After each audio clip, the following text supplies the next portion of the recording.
Hey and welcome guys. Miss Kira Speaks. You'll have to excuse me. This is take like number 47 of this video. The last one I got about a good 7-8 minutes up. Started joking. Didn't feel like trying to edit that out, piece it all together. So let's try this again. We are here for another episode of the Netflix series Blood and Water, Season 2, Episode 6, titled Dark Times. Gonna try not to speed over it, stumble my words, all that, but we're here and we're friends, so let's do this. So the episode opens with Puleng. She's at home with her parents and Julie's his attorney, and she's talking to what looks like either a police officer or detective. So he starts to asking all the little smart, smug police officer type questions. So you only have a photocopy of the DNA results? And the man actually never admitted to falsifying the original results? He nodded, Puleng says. But he already lied about the results once when someone allegedly paid him. How do you know that he didn't lie again to get what he wanted from you?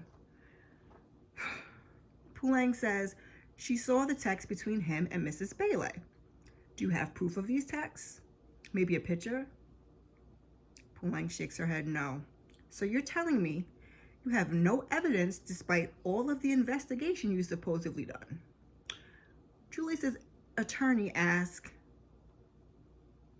what are you implying? So he says it just makes no sense that she stumbles upon her abducted sister.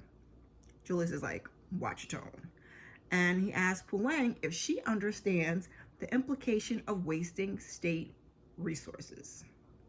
Puleng says, with all due respect, she didn't stumble upon anything. I've been investigating this for months, following in leads that you've neglected for years. If you don't believe me, ask Wade or Fakile. Bhele, the detective says. He says he'll be in touch. Now that last part was a little suspect. When he said Bhele, I was like, are you scared of the Bheles? Are you in bed with the Bheles? Because like I said in my previous video, they got reach. So he was kind of like, so after he leaves and Julie's attorney leaves, he thanks Puleng. So we see the next scene we see is Fix standing outside of Puleng's house and she's watching the family play a game through the window. And Puleng asks her, what do you think? And Fakile's like breathing hard. She can't catch her breath, but it was all just a dream. Fix wakes up at home in her own bed. So after she gets ready for school, she confronts her mom downstairs and she says she hates that her dad thinks that she's his real daughter. You are his real daughter, sweetheart. You have always been ours. I've given all my love to you. It is deep, my child. What can I do to make things better? Tell him, Fix says. Tell him everything, or I will. What did Puleng say? Mrs. Bhele asked. She said she'd give me time to talk to you, so relax. Your lie is safe for now, she says, and she leaves for school. Or is it now? Okay, Fix thinks she knows, but she has no idea. So Janet talks to Sam, and this conversation is a doozy. So she needs to know that he understands why things have to stay this way. How could you be part of this, he questions. What kind of person would do something like this? She explains that if she does what he's asking her to do, he cannot imagine what those people could do to them. They are ruthless and unpredictable. You mean the people that steal and sell babies? He asks. He says they're traffickers, and he calls her a trafficker. These kids be real fresh at the mouth. So Janet says, she was a kid with nobody until they gave her a home and a future. Wait a minute. Who gave you a home? The Bhele family? Or was it Mr. Malapo? I need answers, Janet. We got one episode left. I need the answers, girl. So she says she was making decisions to survive before she even understood what they would really mean. You want me to tell you something that makes sense. But she says, he's always had her and he will never know what it's like to be completely alone. To have yourself to rely on. Everything she's done for them and the baby. patience, my son, she says. And they both cry. And I mean, I guess I get it. I am no fan of Janet by any means, but being manipulated at an early age, it would seem, and being put between a rock and a hard place as a single mom, they are really trying to create sympathy around this character. So we hear KB's diss track to Puleng. Mr. Malapo is at home playing it. KB comes down, he asks how he got it. You forget I follow you on the socials, he says. KB asks him to please turn it off. You know, these lyrics are what they call defamation of character and have gotten some people into some real SHI. Lawyering aside, it sounds like you're going through some ish. Really, Mr. Malapo? Really? This from the one who told him to let that ish go, be a mosquito and not a tick and all that. That was you, sir. So he's like, I know I've been very hard on you lately, but he likes that they talk personal stuff. KB's like, it doesn't really matter. Him and Puleng are over. And Mr. M is like, personally, he never trusted her intentions. KB points out, weren't you the one that told me she was a keeper? Yes, that's because Mr. Malapo stays being up to no good. And Puleng was sneaking around, poking her nose into stuff, and about to get in his dirty secrets. So, yeah, that's why he's saving. KB heads back on upstairs, and Puleng and Zama text. Zama asks if she's okay. She says she can't believe what a penis KB is. I know, right? Puleng says. He wrote a whole song about kissing Fix. Tandy comes in and she asks, she wants to have breakfast. But Puleng says she's not really hungry and she's taking the bus. So Puleng texts Zama and she tells her she told her parents everything. So Tandy says, she was thinking that maybe she could take the day off from school, but Puleng says, Mom, it's exam time. So Mom says, your dad and I are very proud of you. But Puleng asks, and Tandy says she appreciates what she's done for her sister, but she can't help think what could have happened to her in the process. And she moms out about all the things that could have happened to her, the dangerous places she's been, breaking into people's phones, and the things that she's done. And Puleng's like, she's like, we could have lost you too. Puleng's like, I'm okay. I'm here now. Now can I go to school? So Mom suggests that they go to counseling. I don't remember the exact words, but Puleng took offense. So at the school pool, Fix, says to Sam she wishes they didn't have exams today. And he's like, what happened? So she says her mom confirmed everything. She did tamper with the DNA test, and she is most probably Puleng's missing sister. Well, that's something, he replies. Why do I feel like ish? Fix asks. Sam says, because it sucks finding out your mom's keeping crazy secrets. Trust him. He knows, girl. So Fix asks him, what's up? It's nothing, he says. They part ways. They'll see each other later. Apparently, they're an item now. So Wade and Puleng, they're on the grass, and Wade is attempting to review for an exam, but Puleng's mind is somewhere else. So he takes notice and he asks, are you thinking about Fakile and KB? Now I am, she says. So she just can't believe that he kissed her while they were together and then she catches herself. Wade's like, he's an idiot. Man, poor Wade. You can just see the emotion all in his face. He's going through his, things of his own, and he still worries and cares for her. So Puleng says she told her parents everything, and even the police are involved now. Everything? As in everything, he asked. And before she can even start to get the sentence out of her mouth, she looks up and she catches Tahira's eye just before she runs off. And she looks at Wade like, you're not going to run after her? So Wade's being a boy, so Puleng jumps up and she runs after her. She tries to explain that nothing's going on, but Tahira's like, drop the act, She never liked the two of them together. She's like, that's not true. She hopes that they're, she's like, I hope you're happy now that we broke up. And Puleng's like, what? She's like, sad part is Wade is a really, really smart guy, except when it comes to you. She's not wrong. I always said he stays letting Puleng get him in some stuff. So Tahira says they broke up because of Puleng. He won't move on if he thinks there's a chance with her. So stop being selfish and messing around with him if you don't like him back. And then she walks off. Man, I know there's only one episode left, but I really like to see Wade and Tahira get back together. So we're in Principal Daniel's office. She gets a call. Long call. The call's like, there's no easy way to say this on a call. Between the incident with the swim coach, the protection order issued by the Bhele's, the drug issue, and now we're, excuse me 1 second.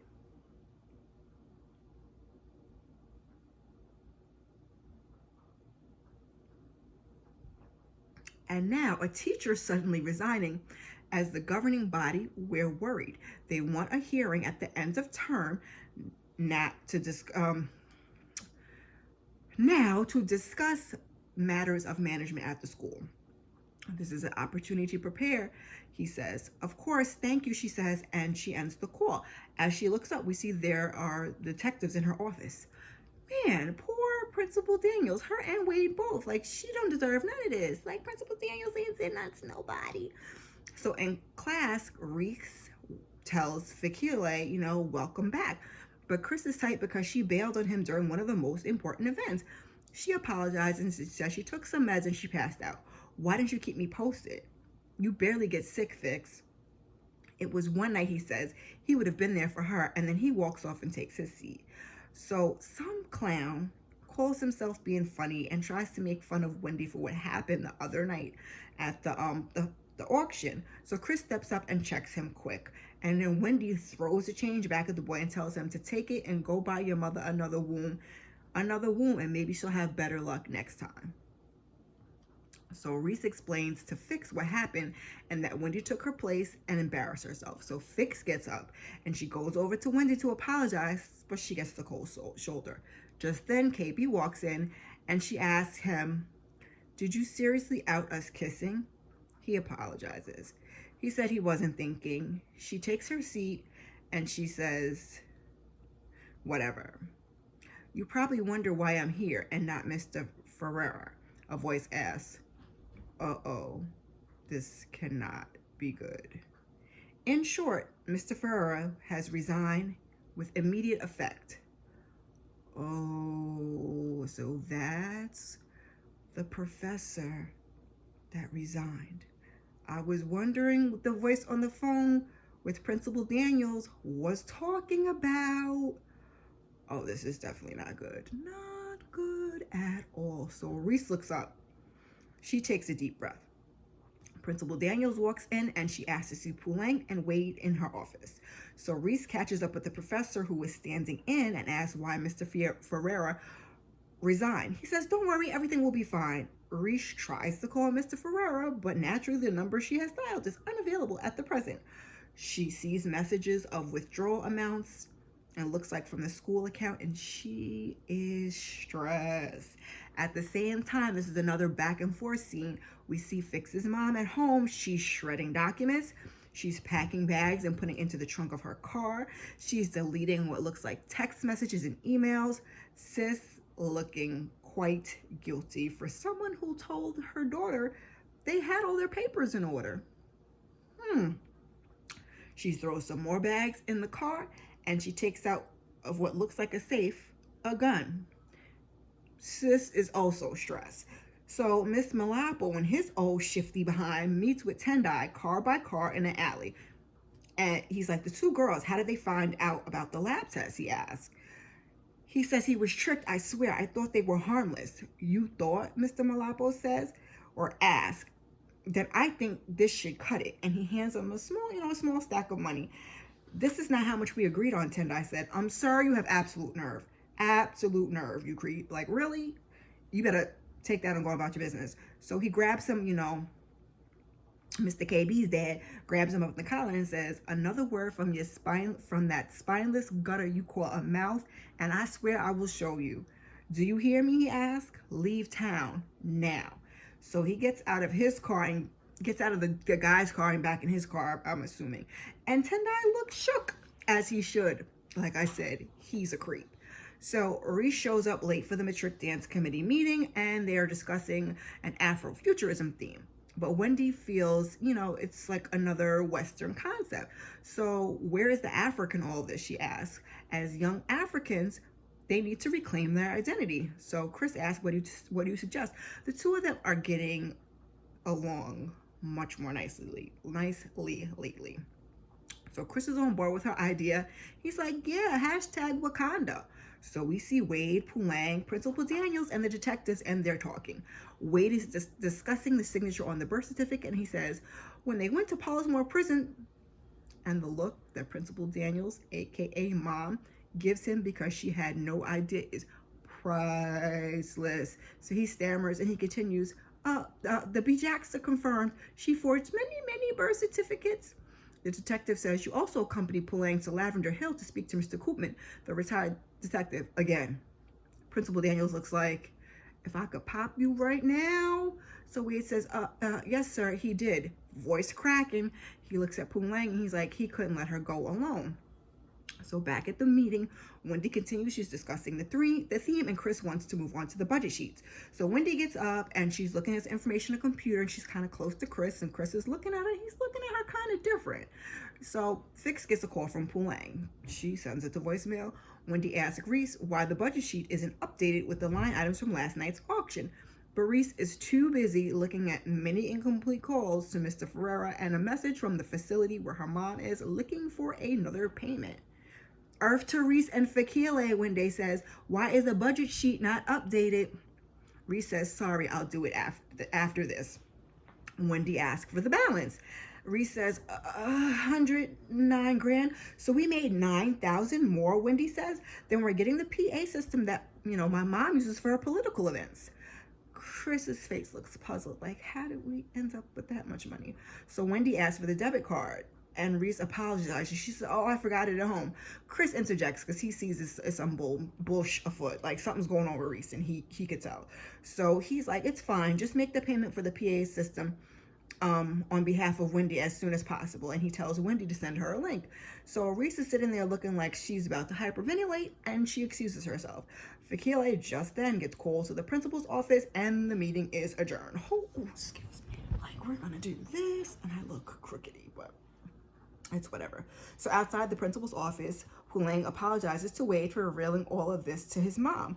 He says, he's just glad it's over. So she tells him, like, she heard he and Sahira broke up, and he turns to walk away. And she stops him and asks, like, was it because of me? He's like, maybe. And Principal Daniel walks up and tells him, she's like, you can go. You can go. She's like, Puleng, you stay. Fix walks up. She's like, both of you wait here. And Fix is like, Puleng, why are the police here? She says, I've been trying to call you all morning. Well, obviously not hard enough, Fix responds. So Wendy is walking and Chris is next to her, and she asks why. Like, why are you in my peripheral? Like, why are you here? So he wants to make sure she's coming to the celebrations tonight. She says she doesn't do his crowd. Me neither. It would practically be incest. Ew, that's gross, she says. That's not what I meant. And Chris laughs. And, she kind of smiles. And she's like, Wendy, come on. You're co-chair. Besides, you owe me a date. I paid handsomely for your bid. Fine, she says. I'll come to your little stupid celebration. And she walks off. So the detective reminds them, not answering truthfully will be seen as interfering in a state investigation. He asks, again, he says, was the DNA test tampered by your mother or not? Fix shakes her head.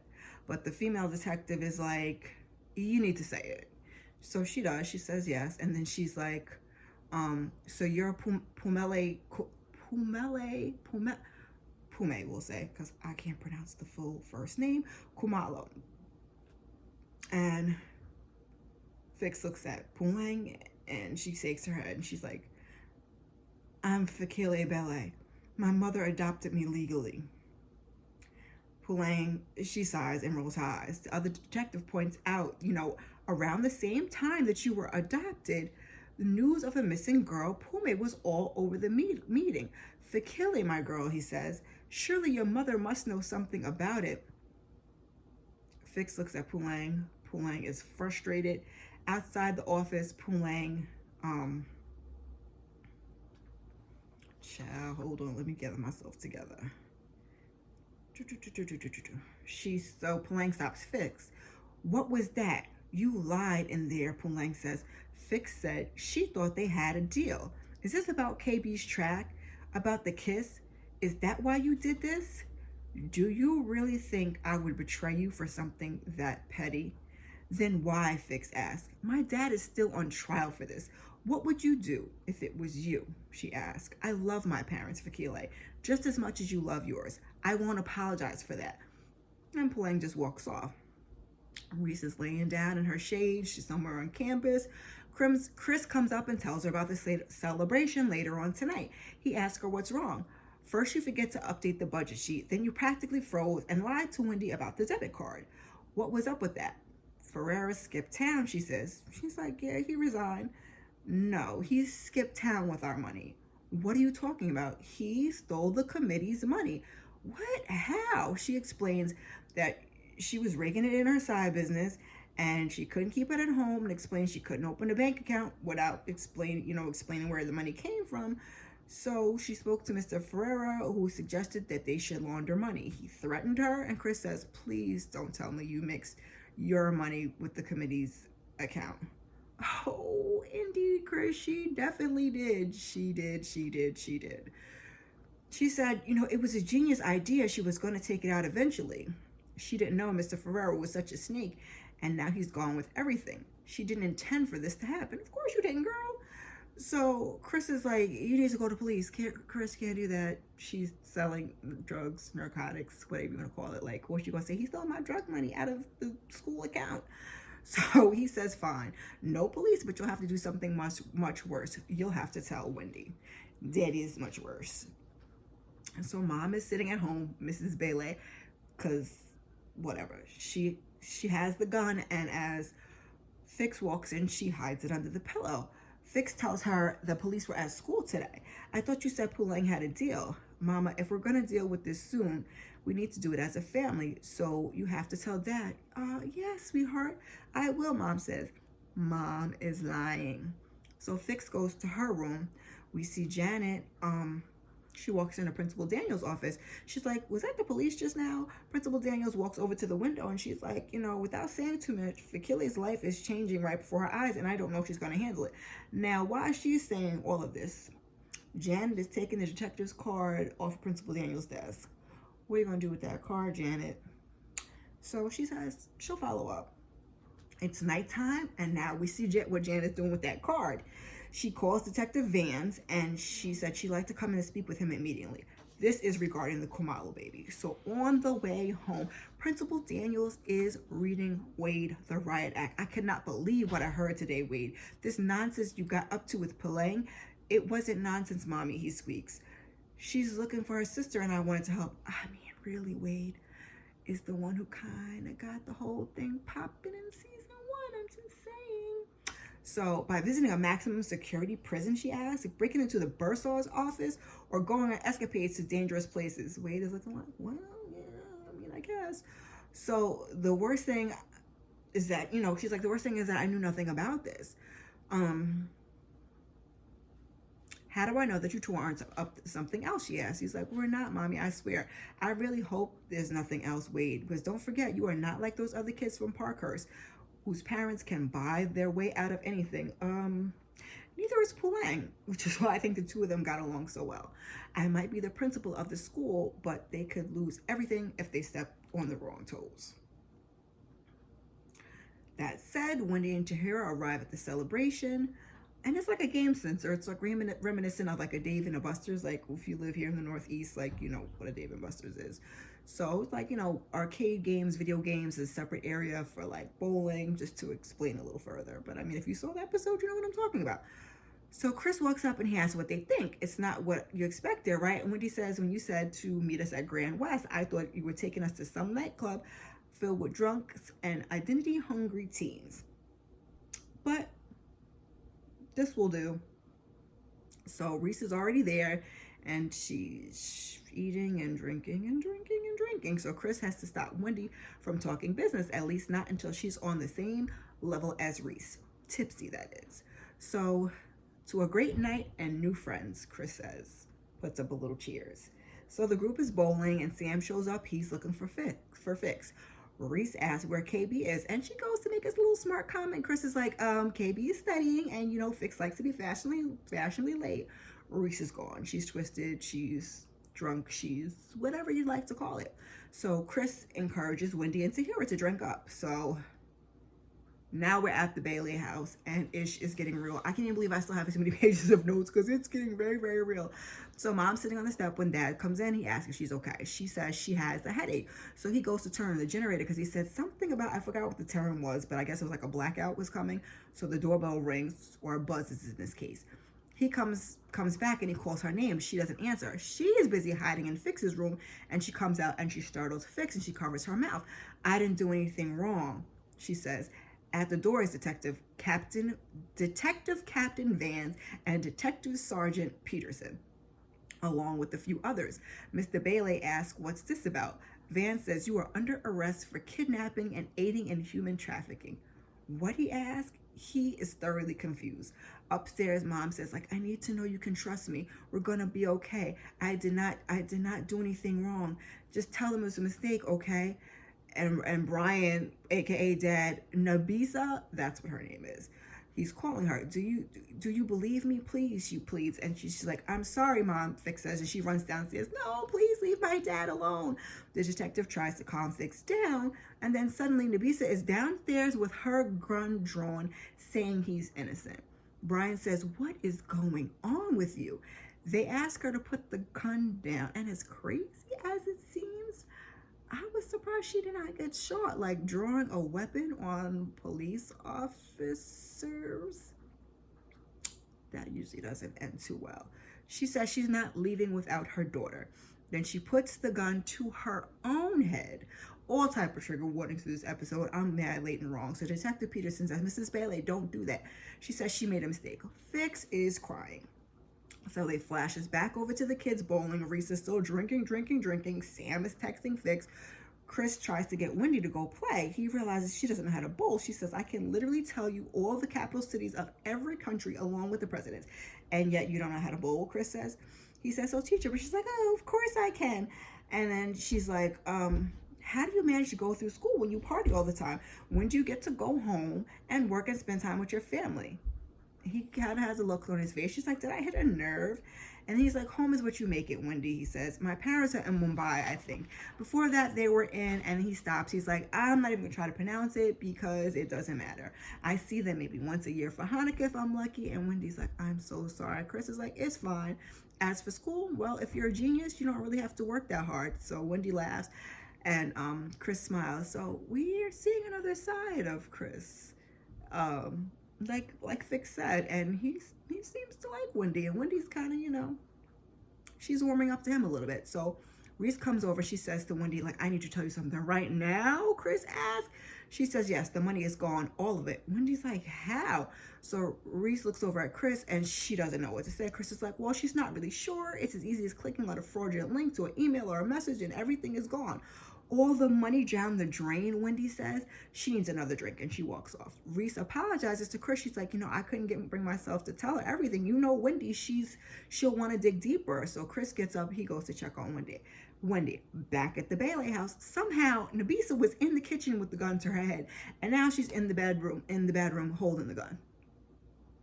But okay, y'all. Okay, show. So Detective Vance is calling her name, Mrs. Bhele. If you need to come out peacefully so we can work this out. She cries. She takes a wig off. He's like, we need to know you're okay. If you don't say anything, we're coming there by force. And she's like, I need to speak to Fakile. And they say something. She's like, I want to speak to my daughter. She throws something and breaks, and Fix like, please let me talk to her. So we see Matla. He's looking for his keys. And KB's like, what's up? He's like, your Uncle Brian and Aunt Nabisa are being arrested. Where are my keys? KB asks, is Fix okay? And Mr. M, he's like, she's the one that called him, and she says something about a gun. I don't know what's going on. So KB's like, I'm coming. And he's like, no, stay here and study. I'll get back to you when I know more. No, KB says, the Baileys are my family and Fix is my best friend. Also, I haven't lost my car keys. So Dad's like, all right, let's go. So the two of them, they head out. Mom is crying on the other side of the door. You're all I ever wanted. Detective Van tells Fix she needs to come out of there for her own good before this all goes wrong. So Fix I call Uncle Matla. I just corrected myself last time. He's on the way because I think I have been saying his name wrong. If I said KB's daddy, that's fine. Mr. Malapo, that's fine. Mr. M, that's fine. But it's not. I think I said Malta, and it's Matla. I digress. I want you to know that your father and I wanted you so much. I know, Mama. I didn't do anything illegally, she says. Mama, just come out of the room, Fix says. Do you believe me? She asks. And Detective Ann's like, she needs to come out now. We can't keep waiting. Fix is like, I believe you, Mama. You're my mama. You took me to swimming lessons. You taught me how to do my hair and my makeup. And right now I'm looking at my dad. He taught me how to be a winner. And when I had the chicken pox, he stayed home with me for the whole week just to take care of me. But Mama, if you don't come out right now, the whole world is going to believe what they're saying about you. Mama, please open the door. She pleads. And child, Fix was crying and I was crying too. They done put this child through so much, and now her mom is continuing to cause her even more trauma. So KB and Matla arrive, and Mr. M's like, you can't go in. He tells them to wait in the car. They won't allow him in. Now, I don't know why KB couldn't tell that, but all the police officers that were lined up around there, but I guess he's a teenager. So this isn't a time to argue, Matla says, and KB complies, and Dad heads inside. Thank goodness you're here, Brian says. He doesn't understand what's happening. It's okay. I'll take care of things, Matla assures him. Nabisa, don't say a word until I get to the police station. Do you understand? I'm sorry, she says to Brian. Child. But I'm sitting here trying to figure out how confident I would feel if I knew my lawyer was guilty along right with me. So Fix rushes to Matla. Please tell him to stop this. Tell him my mom and dad did nothing wrong. It's okay, my dear. I'll take care of it. Come spend the night with us. KB's in the car. So Tandy is trying to talk to Puleng while she's studying. She's asking she's like, I see Fix is on the school swimming team. She's like, yeah. She aims to go to the Olympics. Puleng responds, the Olympics? And she's like, yeah, that's when Chad was around. I don't know anymore. Who is Chad? She's like, Chad, it's a long story. So Tandy says, Puleng used to love the water when she was younger, but it seems that your love for words was stronger. Tandy wants to know more about Fix and her parents. If you're asking, does she love them? Puleng says she does, very much. So Mom's like, I didn't mean to upset you this morning. She's just merely suggesting that the family should get some professional help. And Puleng starts with her attitude and her sass mouth again. And then she finally reveals, I know you cheated on Dad, Mom. And Tandy looks shocked. She's like, are you going to deny it? And Tandy's like, listen, that was a long time ago. You persecuted Dad for a crime that he didn't even commit. And then Zama calls. She sends Zama to voicemail. She has to go study. She don't have time for none of this nonsense. Okay, so pause, boop, boop, boop. Tandy cheated, and that was before Pume was born. And Pume's the oldest. But she and Julius, they managed to stay married after that and have 2 more kids. Okay, Kamala family. Adulting gets weird, boy, I tell you. So Zama's like, pick up the phone, I'm calling you. She's like, this is what's going on. She sends her a clip of the Bhele is being arrested.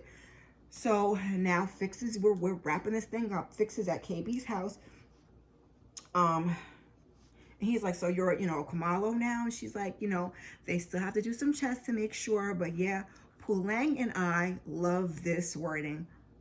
Are most probably definitely sisters. What you mean most probably definitely, that's what she says.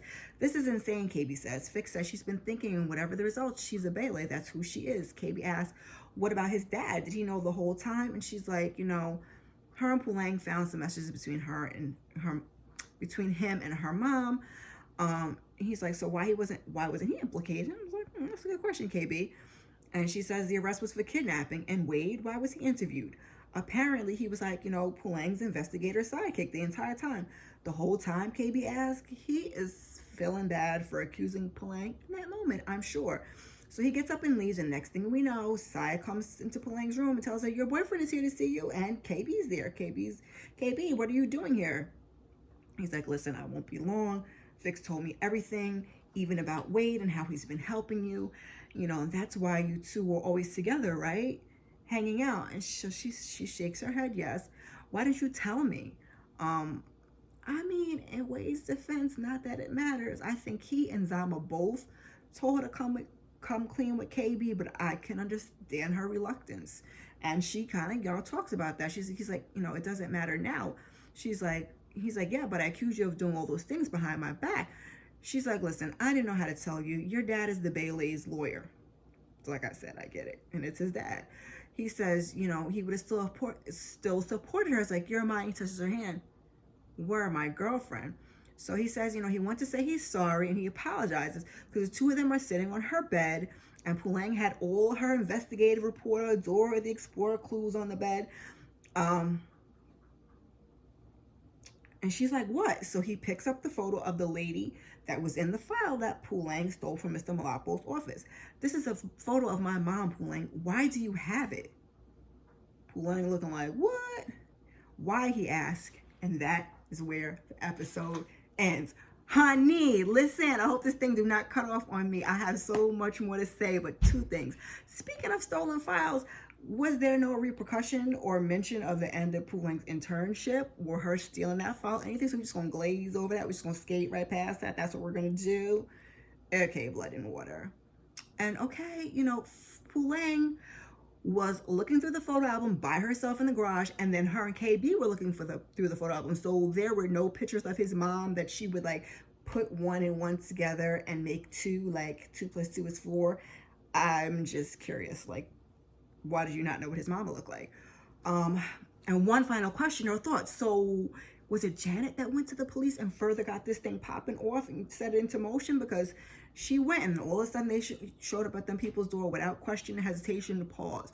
So anyway, what questions do you guys have? Are you still here with me? I hope so. One more episode, guys. I still haven't watched, so I'm excited to see how it all ends this season. While you're here, check out some of my other content. Thank you, thank you. Before you go, share, like, subscribe, drop me a comment in the comment section, and I appreciate you. Peace.